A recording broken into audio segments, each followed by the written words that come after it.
what we're going to cover today is just some basics. We're not developing anything in any real depth. We're just doing kind of a brief overview. Any of this material that you want to explore more, we have other courses available for you, or you're welcome to reach out to our organization to get some more information.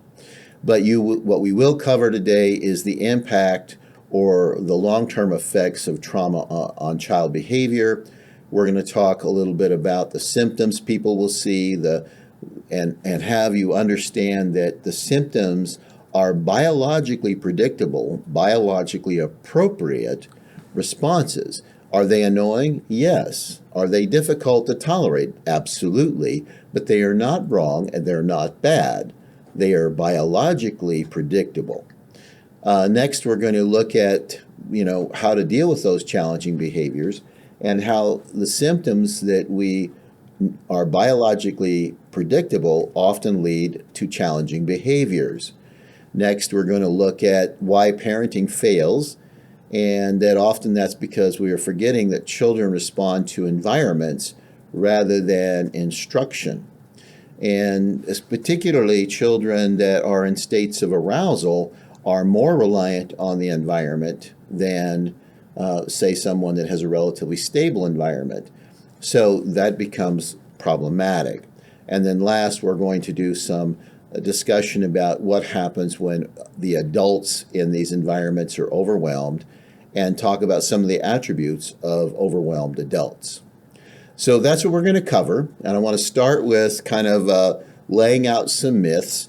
And it's amazing over the years that I've been working with families that have been traumatized, how often I hear this from either biological parents or foster parents or adoptive parents, these mythologies that seem to be full in our society. So the mythologies that we see, which are absolutely false, but they seem to be part of the belief system of parents quite often. My love should be enough to erase the effects of everything bad that happened before. That is not true. Your love, particularly if it's secure and safe for them, will eventually help them navigate past that history, but it's not going to ameliorate or do away with that history, because fundamental changes occurred to this child at a biological level, and even though they're not in that environment, some of those changes will persist for a good long while. The next myth: my child should be grateful for what I do for them. This is a real challenge we run into, and the more dysregulated the adults are, the more they expect the child to be grateful for what they do for them. And the reality is that traumatized children really aren't self-reflective enough to really be grateful until maybe they're an adult. So, if you're expecting gratitude from a child, and you are becoming irritated because they aren't expressing that, it's really kind of an irrational thing to be asking of a child. My child should behave the way I want them to so that they can prove that they love me. That is also a mythology that is incorrect. If we want to think of it that way, if we want to prove that we love the child, we alter what we do to fit the child and to help the child be able to do what they need to do. We don't expect them to toe some imaginary boundary or line that we give them in order to prove that they love us. My child shouldn't feel love or loyalty for anyone else, especially an abusive parent. It's often, I've sat with many adoptive parents that are very frustrated that even though they've had a good adoption and they're very happy with, and the placement seems to have done really well, but by the time that child gets to be in their teens, or particularly their late teens or early 20s, they would really like to connect with a parent quite often. And a lot of times that seems to either threaten the parents that raised them, or they see it as, why is this person want to be with this person that abandoned them or abused them, and it causes distress. Again, that has nothing to do with the child. That has to do with the adult being able to regulate themselves. It's always better to just move on, forget the bad, and not talk about it. That's not a good idea either. And because I love them, they should think, emote, and behave in ways that are acceptable to me. That is also false. We see a lot of parents that kind of address that with their children. They're supposed to be mini me's, if you want to think of it that way, where they think and emote and want to do the same things as the adult. And that's not even really healthy for a child. The child needs to develop their own identity, and they need to be able to do that without fear of fracturing the parental relationship. So that kind of pressure is very, very distressing on child. So these are myths. These are myths that are wrong. These are myths that interfere with parenting. These are myths that interfere with the quality of life of a child.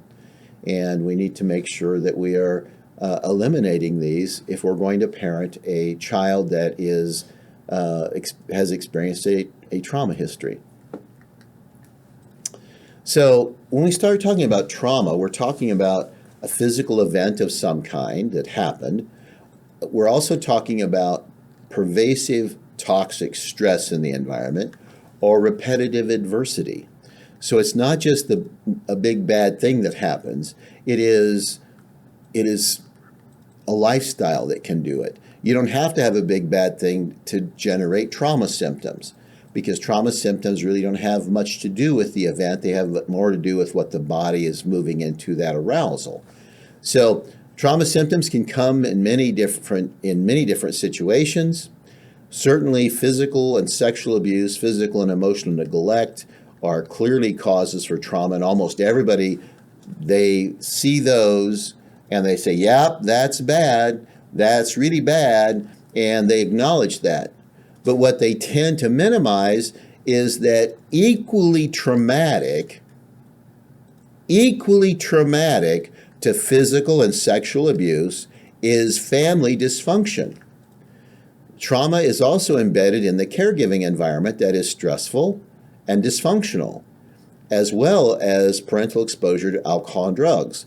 So what we know is that as a society, we generally look at these events like physical neglect, physical and emotional neglect, and physical and sexual assault or abuse, and we say that's bad.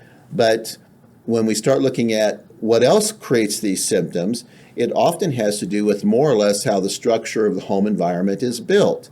Now, people say, well, you're just blaming the parents for that. That's not true at all. I'm going by what the science says.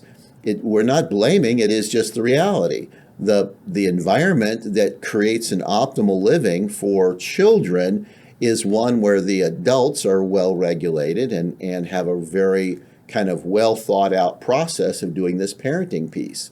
And we don't see a lot of that. So, it's not surprising that we don't need to have the big bad things happen and still have children produce symptoms of trauma. And everybody's looking for that, well, where is the sexual abuse or where is the physical neglect? It isn't there. But they're still experiencing the symptoms because of the toxic stress of being in the environment that they're in.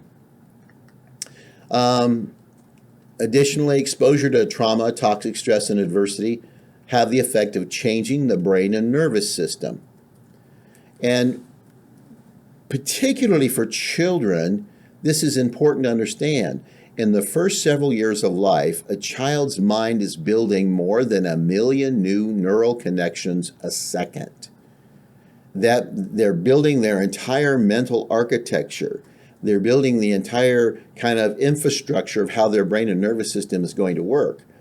And if they are in optimal environments, the way that is built is going to, lead them to have a more healthy life, to be able to be more self-reflective, to have greater executive functioning, be able to learn more efficiently, to to be able to have delayed gratification more effectively, whereas when children are exposed to environments that are constantly kind of in a state of arousal, or they're stressful, then developmentally children respond to the environment because their body is constantly aware of the environment, and they are essentially going to emerge trauma symptoms.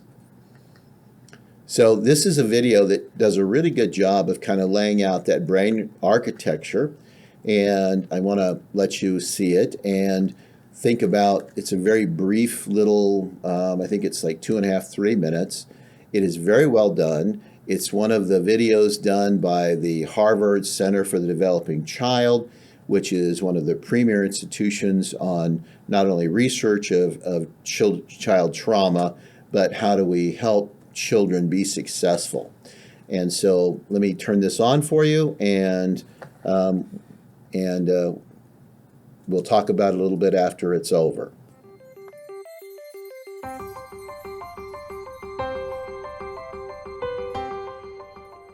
A child's experiences during the earliest years of life have a lasting impact on the architecture of the developing brain. Genes provide the basic blueprint, but experiences shape the process that determines whether a child's brain will provide a strong or weak foundation for all future learning, behavior, and health. During this important period of brain development, billions of brain cells called neurons send electrical signals to communicate with each other. These connections form circuits that become the basic foundation of brain architecture. Circuits and connections proliferate at a rapid pace and are reinforced through repeated use. Our experiences and environment dictate which circuits and connections get more use. Connections that are used more grow stronger and more permanent. Meanwhile, connections that are used less fade away through a normal process called pruning. Well-used circuits create lightning-fast pathways for neural signals to travel across regions of the brain. Simple circuits form first, providing a foundation for more complex circuits to build on later. Through this process, neurons form strong circuits and connections for emotions, motor skills, behavioral control, logic, language, and memory during the early critical period of development. With repeated use, these circuits become more efficient and connect to other areas of the brain more rapidly. While they originate in specific areas of the brain, the circuits are interconnected. You can't have one type of skill without the others to support it. Like building a house, everything is connected, and what comes first forms a foundation for all that comes later.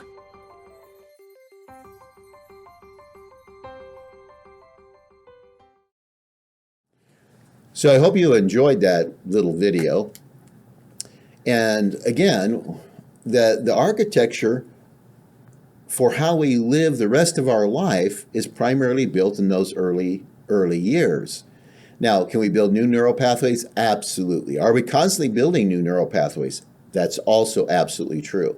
However, the original structure is built, and then we operate on it based on our reaction to the environment. And most of it isn't through a cognitive process. It's through an experiential process with what we're experiencing in our body and how we respond to that. So, in environments that have trauma or toxic stress or repetitive adversity, experiences weaken the architecture of the developing brain. Patterns are built during this time that can be lifelong and lead to things like learning problems, behavior issues, may lead to physical health weaknesses, greater risk factors for a number of chronic illnesses, having problems regulating emotions, and have a lot of difficulty with relationships. And the patterns that are built in those early few years of life are having an impact on these things for the rest of a person's life. Now, this isn't saying that they can't grow past that, but to intentionally grow past these early patterns requires a lot of intentionality and a lot of effort on the part of a person. And what would be much better for people is if, as they were developing, the environments were stable so that they weren't having to spend the rest of their adult life kind of overcoming those environments.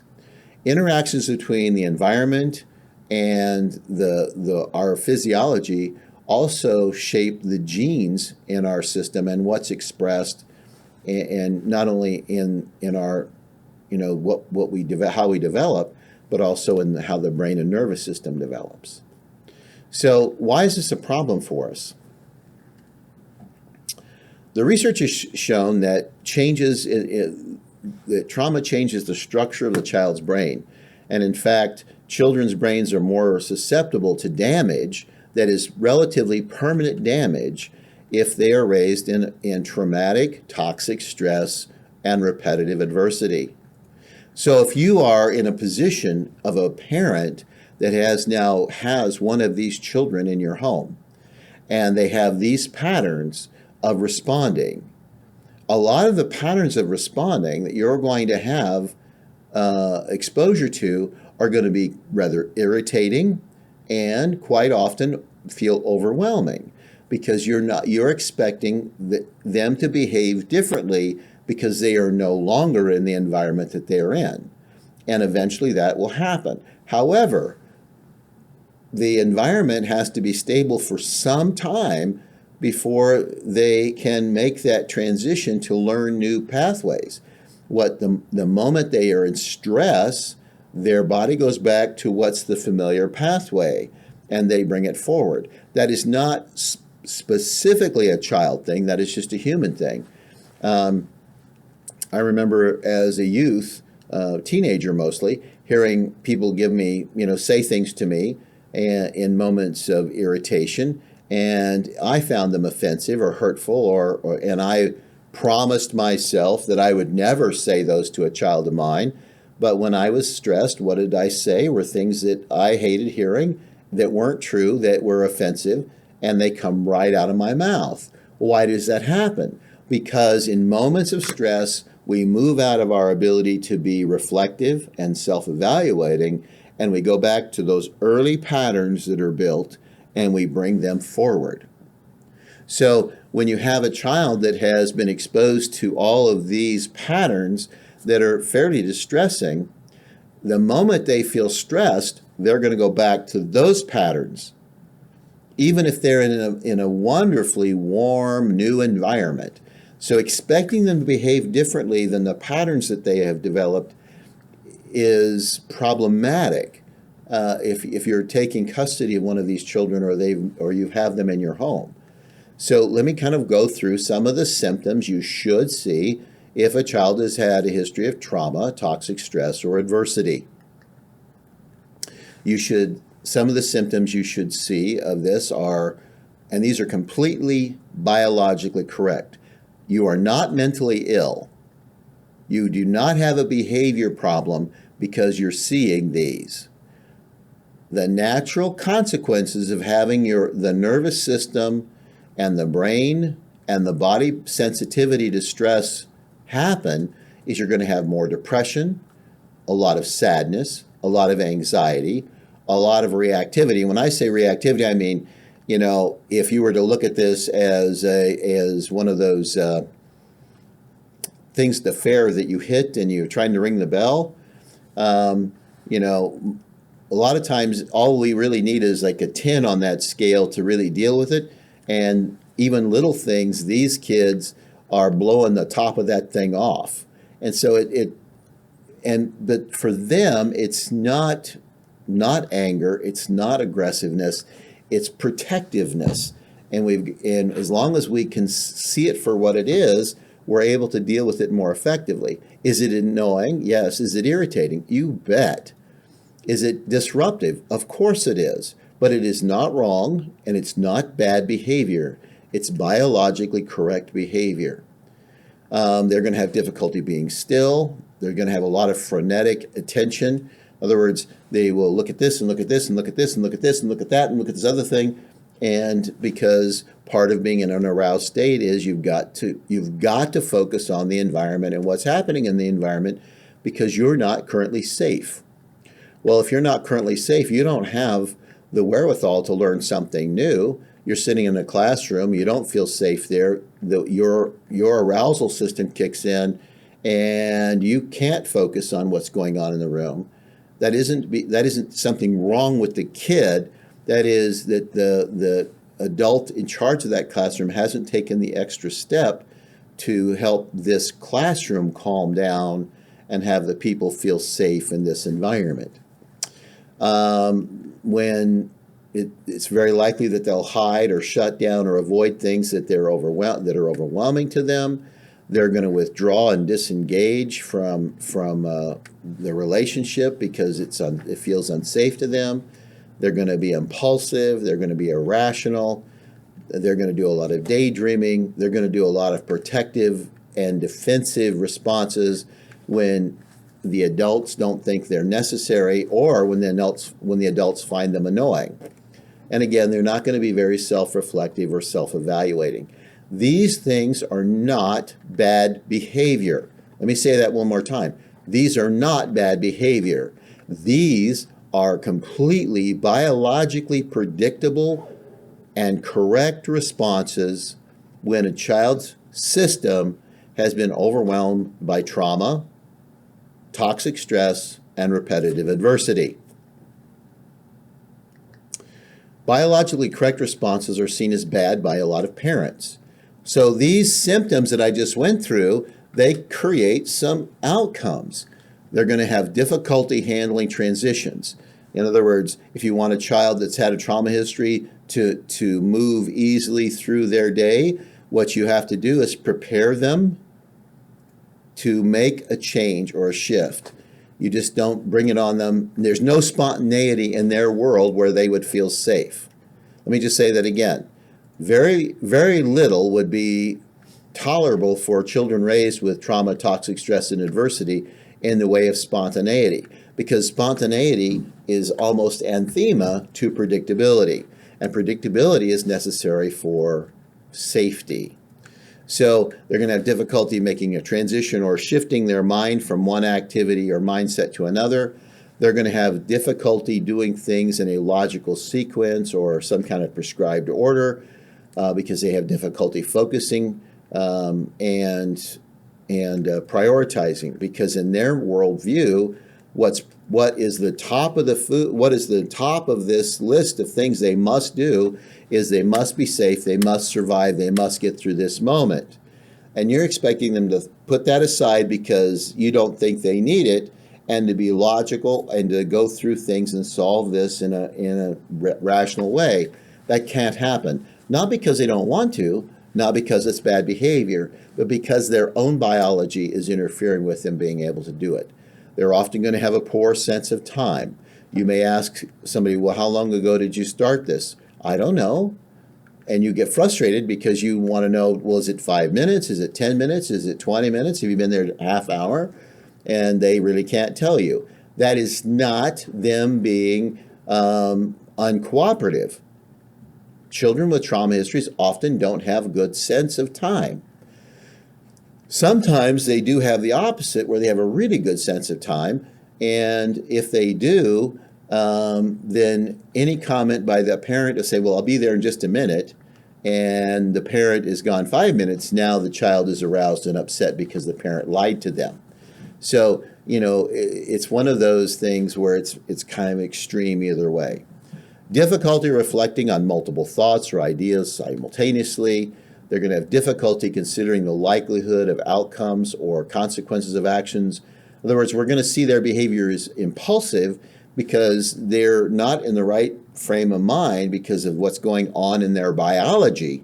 Not because they're bad, not because they're willful, not because they don't want to behave the way you want them to, but their system isn't allowing them access to that part of the brain where they can be reflective, and so they appear quite often impulsive.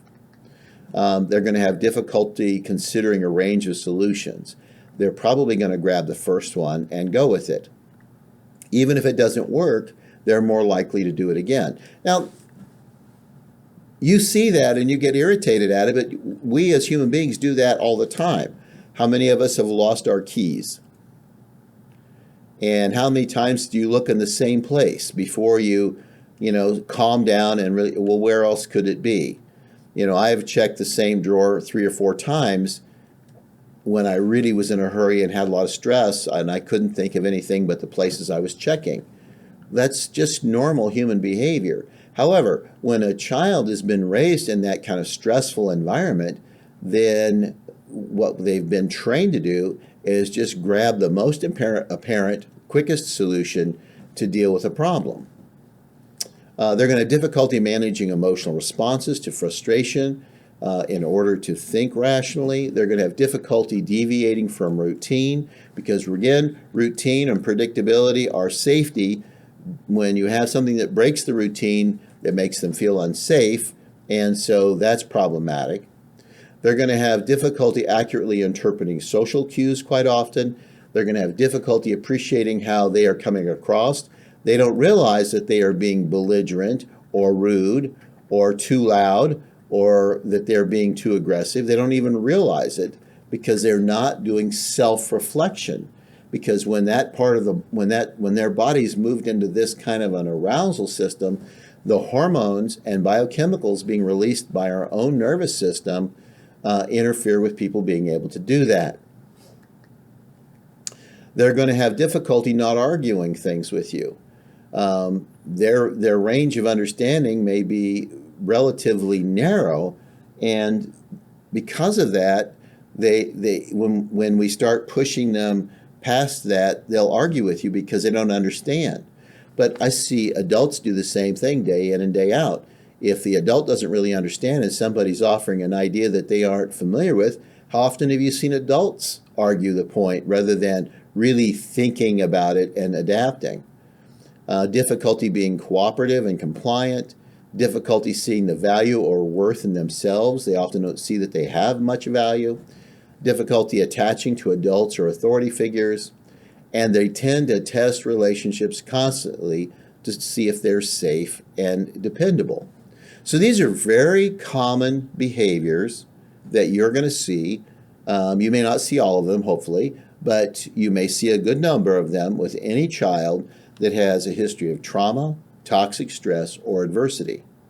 And if you have brought one of these children into your home, you cannot expect them to comply with your values, your rules, your understanding of the world.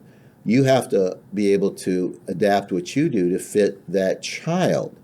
And that's a tough thing to tell people because there's this natural mythology that if I have this safe place and I really care about these kids and I bring them in my home, then they will naturally prosper.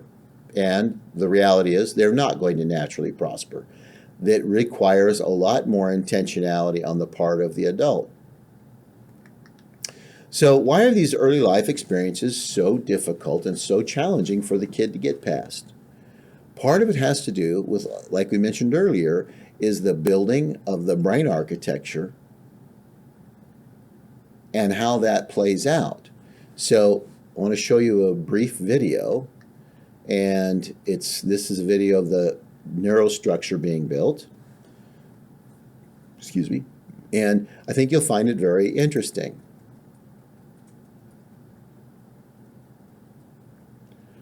So as a memory is being made, that's what you're seeing, is this connection. That's a memory being made. I'll show it to you again in slow motion so you can get a feel for the nerve fibers in the brain and in the body are extremely active to make connections. It has the sensory work, it has this smell, touch, taste of the memory, it has the words, it has the emotions, it has the energy of the body, all kind of tied into that memory. Now, what we are experiencing quite often are children that have chronic histories of toxic stress or abuse, and they have built entire neural networks around how to navigate this. And that becomes the foundation of their belief system. That becomes the foundation of how they live their life. Not by what people say, not by what people do necessarily at any one moment, but their preponderance of experience has built this neural pathway. And here's the problem with the neural pathway is that once it's built, we just run on it automatically. We don't stop and think about it. We just run on it. And this is true for children as it is true for adults. How many of you have a routine? You get up in the morning and you do the same thing over and over again. You put the same sock on, the same foot every morning, or put the same leg in your pants, pretty much the same way every day. How many of you have on a weekend when you're not going to work or the office have pulled out on the road and found yourself driving to work because it's the pattern you follow?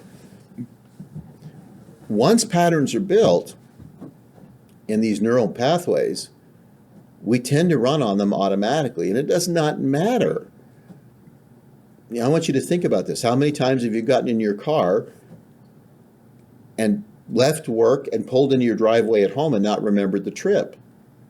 Because you're running on automatic.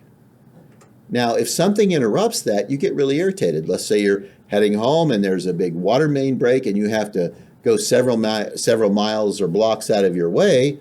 You're going to be irritated because you can't follow the pathway that you normally have.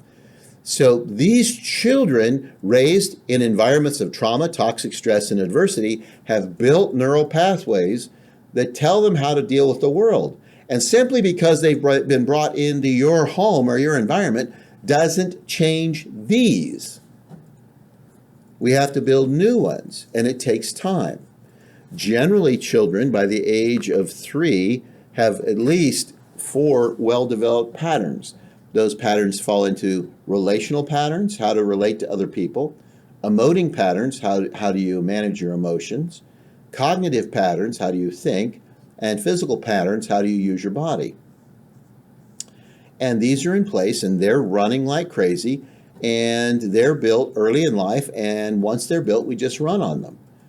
Let me put it in perspective. How many of you get in your car at the end of the day, getting ready to go home, and your first thought is, well, I wonder if there's a better, faster, smarter way to get home. I'm going to experiment with something and see if it works better than what I've been doing every other day this week.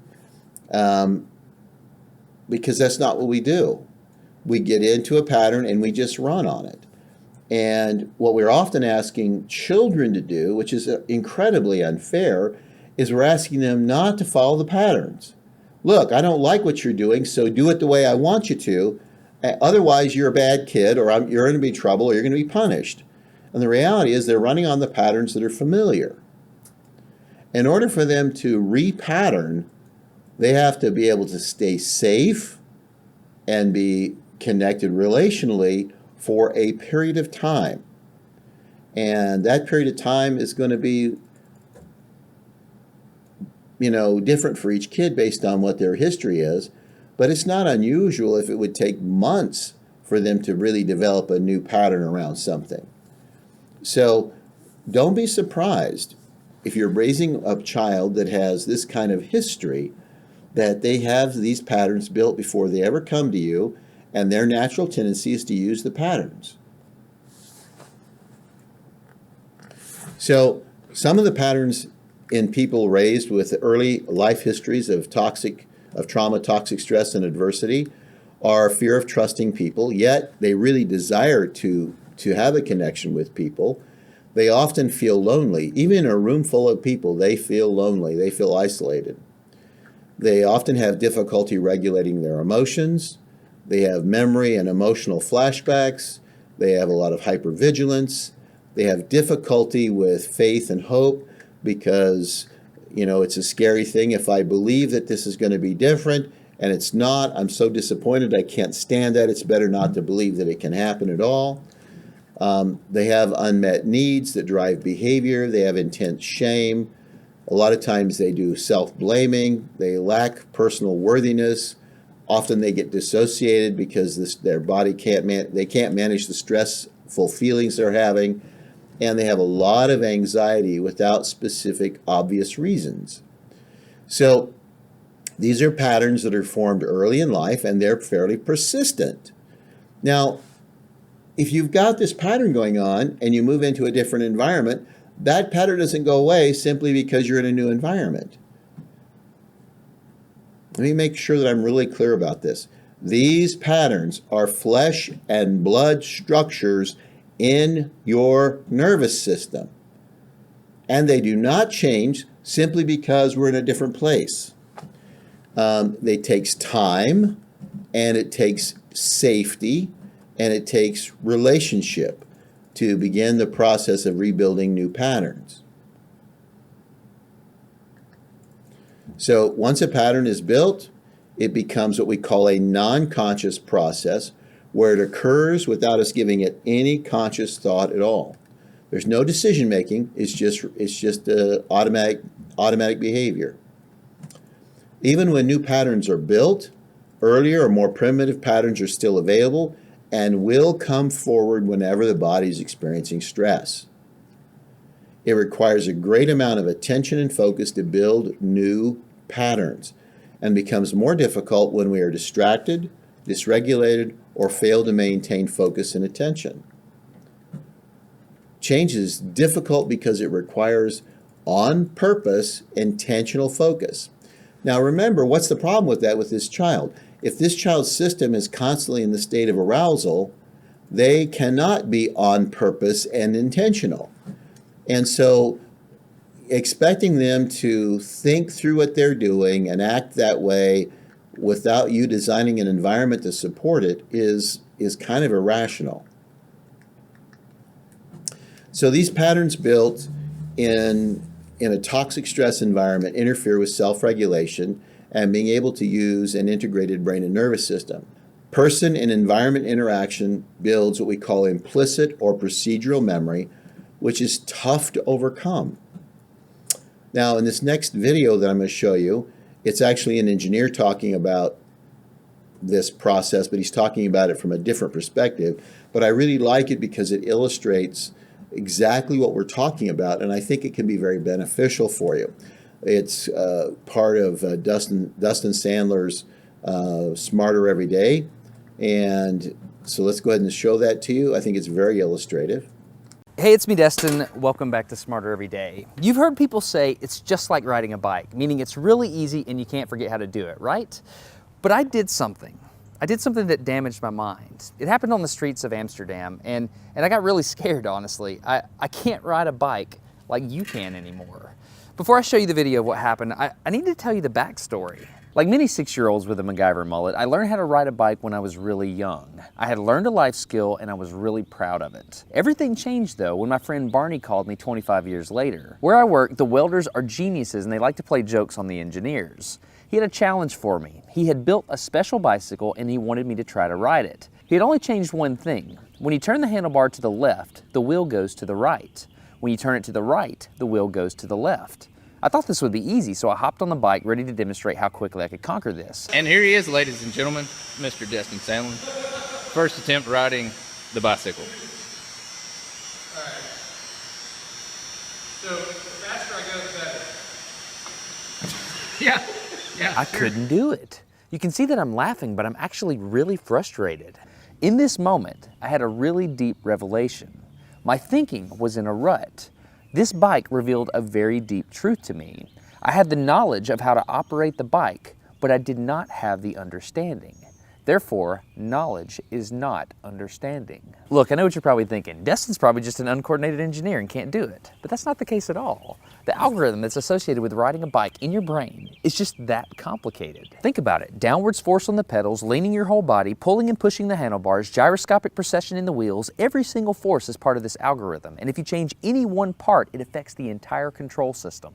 I do not make definitive statements that often, but I'm telling you right now, you cannot ride this bicycle. You might think you can, but you can't. I know this because I'm often asked to speak at universities and conferences and I take the bike with me. It's always the same. People think they're going to try some trick or they're just going to power through it. It doesn't work. Your brain cannot handle this. For instance, this guy, I offered him $200 just to ride this bike 10 feet across the stage. Everybody thought he could do it. No, you didn't understand. You didn't understand. So, this way. Okay. All right, just a second. All right, so, whenever you're ready. Yeah. Quickly! No, you have to keep your feet on. All right, here we go. Wait. Like, you gotta start rolling at least. And go. Oh, go! All right, back up. Okay, wait. Keep your feet on the pedal. Go. Go right off.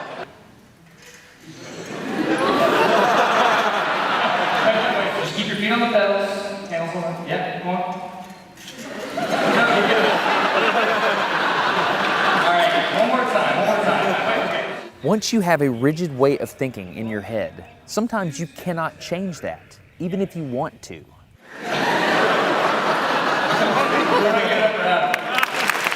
So here's what I did. It was a personal challenge. I stayed out here in this driveway and I practiced about 5 minutes every day. My neighbors made fun of me. I had many wrecks, but after 8 months, this happened. One day I couldn't ride the bike and the next day I could. It was like I could feel some kind of pathway in my brain that was now unlocked. It was really weird though. It's like there's this trail in my brain, but if I wasn't paying close enough attention to it, my brain would easily lose that neural path and jump back onto the old road it was more familiar with. Any small distractions at all, like a cell phone ringing in my pocket, would instantly throw my brain back to the old control algorithm and I would wreck. But at least I could ride it. My son is the closest person to me genetically, and he's been riding a normal bike for 3 years. That's over half his life. I wanted to know how long it would take him to learn how to ride a backwards bike, so I told him if he learned how to ride a backwards bike, he could go with me to Australia and meet a real astronaut. Are you gonna give up? No. Go ahead. This is how it starts. Look at this. This is such a big deal. Get up, you got it. Did you see his brain get it? So he, in, how many weeks have we been doing this? 2 weeks? In 2 weeks, he did something that took me 8 months to do, which demonstrates that a child has more neuroplasticity, am I even saying that right, than an adult. It's clear from this experiment that children have a much more plastic brain than adults. That's why the best time to learn a language is when you're a young child. All right, today's bike log. I can ride smooth, I can ride fast. I'm thinking the experiment is over. Okay, now I'm in Amsterdam, a city that has more bicycles than people. The question is, can I ride a normal bike now? I mean, I've spent all this time unlearning how to ride a bike. If I go back and try to ride a normal one, will my brain mess up? So I've tweeted a Smarter Everyday meetup, if you will, and I'm gonna see if somebody brings a bicycle and I'm gonna try to ride a normal bike. It's backwards, it's backwards. This was one of the most frustrating moments of my life. I had ridden a normal bike since I was 6, but in this moment, I couldn't do it anymore. I had set out to prove that I could free my brain from a cognitive bias. But at this point, I'm pretty sure that all I proved is that I can only redesignate that bias. So what you're not seeing is just a group of people here looking at me, looking at the strange American that can't ride a bike because they think I'm dumb. But I'm actually 2 levels deep into this because I've learned and unlearned. All right. After 20 minutes of making a fool out of myself, suddenly my brain clicked back into the old algorithm. I can't explain it, but it happened in a very specific moment.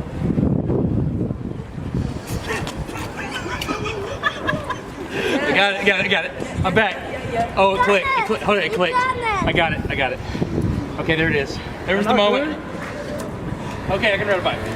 I tried to explain this to the people around me and they just didn't get it. They thought I was faking the previous 20 minutes and I couldn't get anybody to believe me. That looked like I faked that, didn't it? Yeah. Just a fake. You think I'm faking. You don't believe me. That's so weird. You were like, la la la, and it's full. You think I'm lying, don't you? Yeah, I do. I'm not lying. I felt like the only person on the planet who had ever unlearned how to ride a bike, and I couldn't articulate it to anyone because everybody just knew that you can't forget how to ride a bike. So I learned 3 things from this experiment. I learned that welders are often smarter than engineers. I learned that knowledge does not equal understanding. And I learned that truth is truth, no matter what I think about it. So be very careful how you interpret things because you're looking at the world with a bias, whether you think you are or not. I'm Destin. You're getting smarter every day. Have a good one. So I hope you enjoyed that video. But as Dustin pointed out, it took him months to learn a new behavior and to build a pattern to where he could do it automatically. And in the process, anytime he lost focus, he fell off the bike or crashed it. When we are dealing with children that have histories of toxic stress, trauma, and adversity, we must give them ample time to rebuild new neural pathways. And in order to do that, They have to be able to be intentional. They cannot be intentional if they're in a state of arousal. So if you're going to raise children that have this history of trauma, toxic stress, and adversity, the very first thing that needs to happen is the environment needs to be one that helps them stay calm, stay relaxed in body, that is thought out well in advance, that is done with where the parents are parenting with intentionality and deliberateness, not in reaction to the child. If they can do that for, a year, 18 months, most of the patterns that are problematic can be repatterned, and the child can kind of move forward. But the more stressful that environment is, the more difficult it is going to be for this child to prosper. So we've kind of covered this section. In the next section, we're going to talk about what makes children's symptoms worse. And I hope that this makes sense to you. If you have questions, make sure to, that you want us to address, make sure to contact our offices, and we'll be glad to give you some more information.